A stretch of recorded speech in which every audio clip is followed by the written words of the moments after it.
All right, Honolulu, listen up. Tonight, we're not just celebrating success, we are spotlighting the minds shaping the future of Oʻahu real estate. I'm here with the island's top performing realtors, the professionals who didn't just survive this market, they learned how to dominate it. While others complained about rates, inventory, and uncertainty, these agents adapted, innovated, and kept winning. And here's what matters.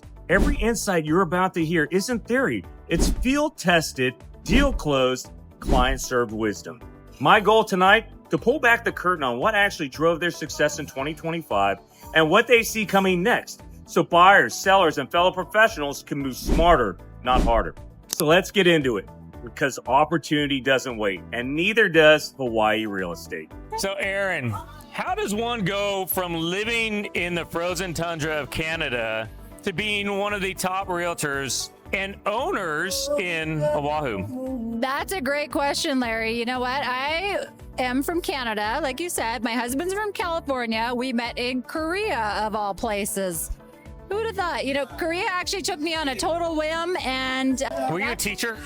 I was not a teacher. Okay. I went to go travel, explore, have fun. My 3-month adventure turned into 2 years, 2 months, which is where... In Korea. In Korea. That being said, now that we're here in Hawaii, the weather is much nicer. A little better. You know what? Ron was the driving force. You know, my background is in kinesiology. I wanted nothing to do with real estate. It's never been a thought in my mind. But you've been doing this for a few years. You have your own company, You- Century like 21. 17 years, yeah. 17 years. Wow.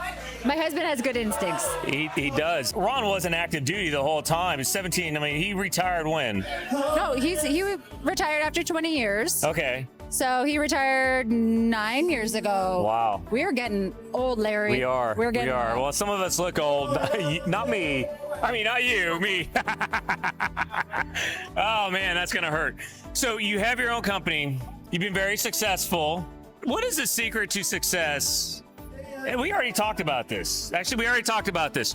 We talked about what a good realtor and what you're looking for, integrity and whatnot. Yeah. However, the key to success, everybody thinks there's this secret solution, or they're paying into lead gen and all the newest and latest and greatest and all that. And ultimately, at the end of the day, you need to be tenacious. You need to do the activity. You need to love on your clients. You need to take care of people.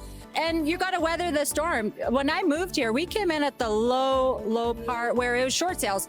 A lot of people were getting out of the market. Short sales, foreclosures, when people were getting in, are getting out. I came in and was like, well, it's your opportunity. You cut your teeth. And so there are a lot of realtors right now who are kind of survived the last 2 or 3 years.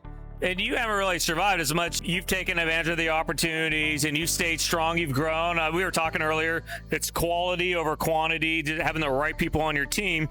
Going into 2026 as a realtor, what are you focusing on to be successful? For the realtors that are looking to be successful in 2026, I mean, ultimately, if you are entry-level ground zero, it is build your sphere as soon as possible, and you're just a really good database. This is where I feel like I fell short. I'll be honest right now. Had I done this 5-10 years in and got this really great database and just took care of them, the business flows. So your goal ultimately is you want to be giving 5-star service every time, because all it takes is that one to be your screaming referral advocate to, we love you for this reason. I'm telling all my family and friends, because that is where it builds. It builds from a place of relational, not transactional. So a transactional realtor goes right to the next deal. That really shortchanges the opportunity you have to really grow the relationship, I think. And oh God, she's back. She's back. She's back. That's good, because we were wondering, is she double fisting there? Is she? But no. That's mine. You never know with her. You never know. No, we know. I'm double fisting. We are in real estate, and it's been a tough market, so You know what? we do have to have a little bubbly every now and then, Larry. That's right. Cheers. We got to celebrate the victories. That's right. Yes. Cheers. But wait, We're halfway there.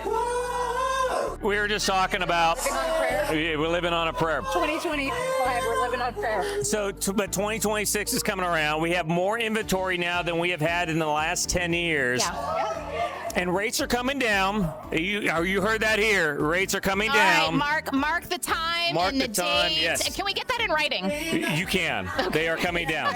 They came down today. Excellent. But so my word of the year in 2026 is opportunity. Ooh. Because there is opportunity for buyers right now, because the inventory is not going to go away like that, because rates aren't going to fall off a cliff like they did in 2020. Right. It's going to be gradual, but you're also going to see people who are handcuffed. People who own homes are handcuffed. They don't want to move up because they have a 2.25 interest rate. Yes. But now rates get back down into the 5s, into the 4s even. Yeah. Wow. Now they feel I can sell and I can move on. So you're going to see more business come in the market. So how do you prepare for this? Larry, I love that you mentioned that, because I think a lot of people are holding on to those low interest rates, but they're ready to move on and move up. Their families have grown, their situations have changed, and they're ready to move into something bigger. But like you said, they feel locked into this low payment, low interest rate. Well, listen, I mean, being locked, you're first of all, you're not locked in. There's always options out there, and consult with a realtor about what your options could look like. You know, in some cases, and I know, Erin, you're the same way, is, you know, if a client says, hey, should I sell this house or should I rent it? We'll do an analysis on both. And I may say, hey, Larry, you would be nuts to sell this property. Hold on to it. But here's how we can leverage the equity that you do have in that house. And I think that's a real opportunity for homeowners who have those amazing interest rates, but they're ready to move on and move up. They're probably, a lot of them are in a situation where they can cash flow with that low interest rate property. They can tap into some of that equity and they can take it and do their move up property. What do you think? No, I agree. It's very difficult for me to say sell your property when you got a 2.25 and you can rent it out and make money out the gate. And but you have opportunities to take advantage of some of that equity.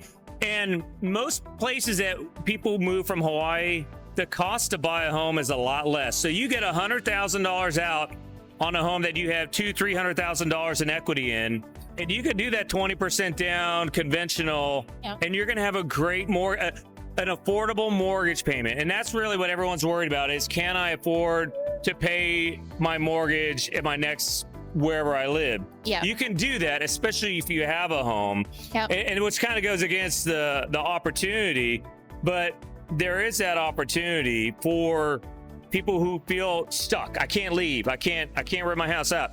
You need to talk to a specialist. You need to talk to a realtor who understands your market and can say, no, you can make money. And even if you can't make money, 80% of that mortgage is being paid by somebody else. Your 20% is you. It's a savings account, it's a right, TSP. Larry? Yes. It's a TSP. It's an investment. Or a 401k. It's just not a piggy bank. It's a house, which becomes your piggy bank, right? So exactly. I think, you know, just to tie a bow in this, is there are a lot of options, and selling may not be your best option. So you want to talk to a realtor who's willing to have the conversation and run the scenarios that are best for you and your goals and your priorities as a homeowner. See what works best. 100%. So Erin, why should I come be a realtor at Century 21 Island Homes? Should I say any more? Hello. And we're done. And we're done.